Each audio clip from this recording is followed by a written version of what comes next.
بسم اللہ الرحمن الرحیم۔ اللہ کے پیارے نبی حضرت ابراہیم علیہ السلام کی تیسری بیوی قنطورہ سے ان کے بیٹے مدین پیدا ہوئے۔ مدین اپنے اہل و عیال کے ساتھ اپنے سوتیلے بھائی حضرت اسماعیل علیہ السلام کے قریب ہی حجاز میں آباد ہو گئے، جہاں مدین کی آل و اولاد کو بنی مدین یا اہل مدین پکارا جانے لگا۔ آہستہ آہستہ یہ ایک بہت بڑا قبیلہ بنتا گیا۔ یہ لوگ جب بہت زیادہ پھیل گئے تو انہوں نے اپنے علاقے کو 2 حصوں میں بانٹ دیا۔ شہری علاقے کو مدین پکارنے لگے، جبکہ دیہاتی علاقے کو ایکا کہا جانے لگا۔ انہی لوگوں کو قرآن میں اصحاب ایکا کے نام سے پکارا گیا ہے۔ ایکا کے لفظی معنی جھنڈ والے اور سرسبز و شاداب جھاڑیوں کے ہیں۔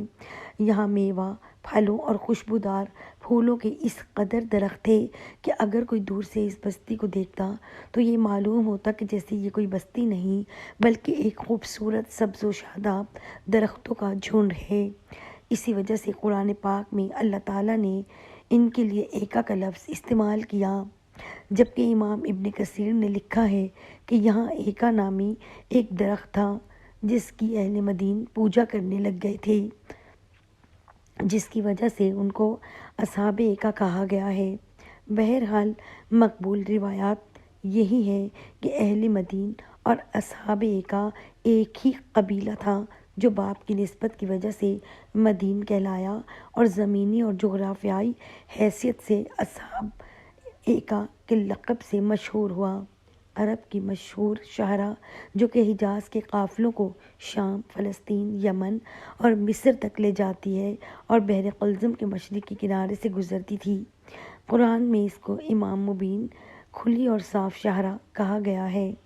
اہل مدین اسی شاہراہ پر بحر قلزم کے مشرقی کنارے پر آباد ہوئے تھے۔ اہل مدین بے حد خوشحال اور امیر تھے۔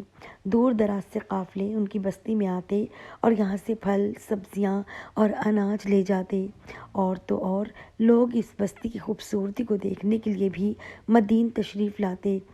چونکہ یہ ایک بہت بڑی شاہراہ پر تھے، اس طرح لوگ ہر طرف سے آنے والے تاجر ان کی بستی میں ضرور رکتے، جس کی وجہ سے اس بستی کے لوگ تجارتی کاروبار سے منسلک ہو کر بہت خوشحال ہو گئے تھے۔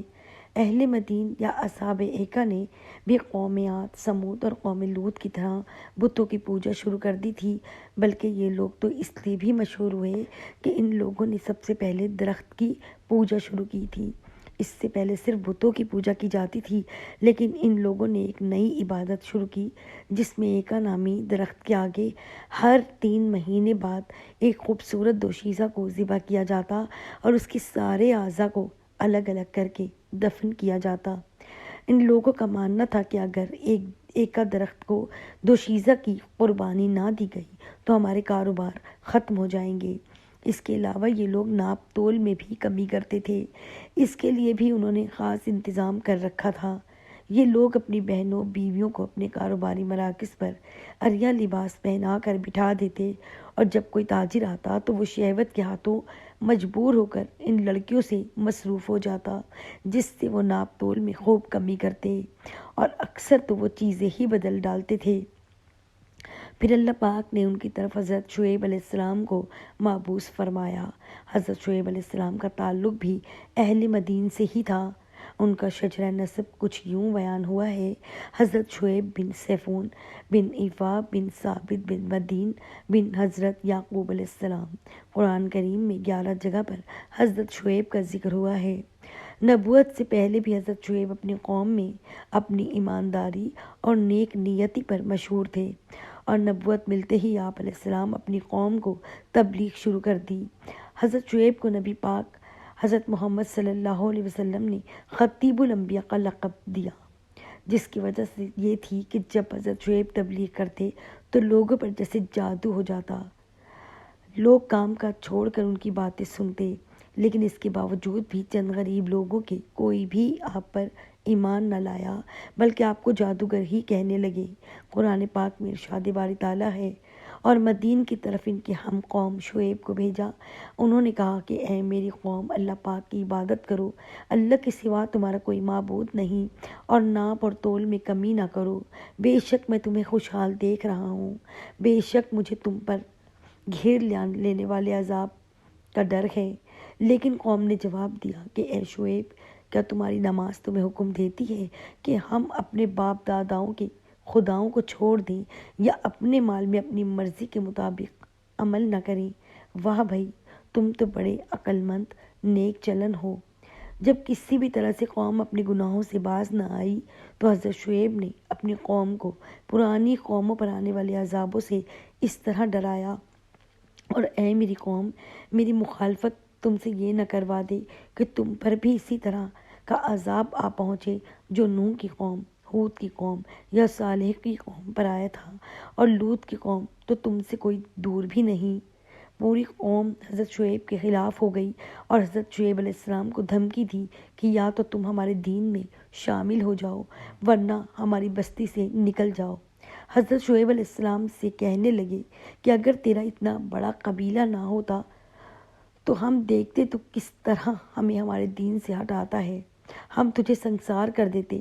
حضرت شعیب علیہ السلام نے دیکھا کہ اب ان سے کوئی امید نہیں اور ان لوگوں میں ہر طرح سے سمجھا چکا ہوں، تو آخری فیصلہ سنا دیا، اے میری قوم، تم اپنے طریقے پر عمل کرتے رہو اور میں اپنے طریقے پر عمل کر رہا ہوں۔ تھوڑے دنوں میں معلوم ہو جائے گا کہ کس پر رسوا کن عذاب آتا ہے، کون جھوٹا ہے، کون سچا ہے۔ اس کو اللہ پاک قرآن میں فرماتا ہے، اے ہمارے رب، ہم میں اور ہماری قوم میں حق کے ساتھ فیصلہ فرما دے، اور تو سب سے بہتر فیصلہ فرمانے والا ہے۔ لیکن پھر بھی اس قوم نے اپنے گناہوں سے توبہ نہ کی، بلکہ حضرت شعیب سے کہا کہ اگر تم سچے ہو تو ہم پر آسمان کا کوئی ٹکڑا گرا کر ہم کو ہلاک کر دو۔ اس کے بعد اس قوم پر خداوند قہار و جبار کا قاہرانہ عذاب آ گیا۔ وہ عذاب کیا تھا؟ اللہ اکبر! سنیے اور عبرت حاصل کیجیے۔ حدیث شریف میں آیا ہے کہ اللہ پاک نے ان لوگوں پر جہنم کا ایک دروازہ کھول دیا جس سے پوری آبادی میں شدید گرمی اور لو کی حرارت تپش پھیل گئی اور بستی والوں کا دم گھٹنے لگا، تو وہ لوگ اپنے گھروں میں گھسنے لگے اور اپنے اوپر پانی کا چھڑکاؤ کرنے لگے، مگر پانی اور سایہ سے انہیں کوئی چین و سکون نہیں ملتا تھا اور گرمی کی تپش سے ان کے بدن جھلسے جا رہے تھے۔ پھر اللہ پاک نے بادل کا ٹکڑا بھیجا جس سے اس بستی کے ایک حصے میں چھاؤں کر دی اور اسی چھاؤں میں ٹھنڈی ہوا چلنے لگی۔ بس پھر سب بستی کے لوگ اپنے گھروں سے نکل کر اس بادل کے سائے میں آ گئے۔ جیسے ہی سب لوگ بادل کے نیچے آ گئے تو پہلے ایک زوردار چیخ آئی، پھر اللہ پاک نے آگ کے گولے برسائے اور ساتھ ہی زلزلہ بھی آ گیا۔ ایسے ایک ساتھ کئی عذاب اس سے پہلے کسی قوم پر نہ آئے۔ حضرت شعیب علیہ السلام اور ان کے ماننے والے اس عذاب سے محفوظ رہے۔ قوم کی ہلاکت کے بعد حضرت شعیب شیعون کے مغرب میں شبام نامی علاقے میں تشریف لے گئے، وہیں آپ کا انتقال ہوا اور آپ علیہ السلام کا مزار مبارک بھی شام میں ہے۔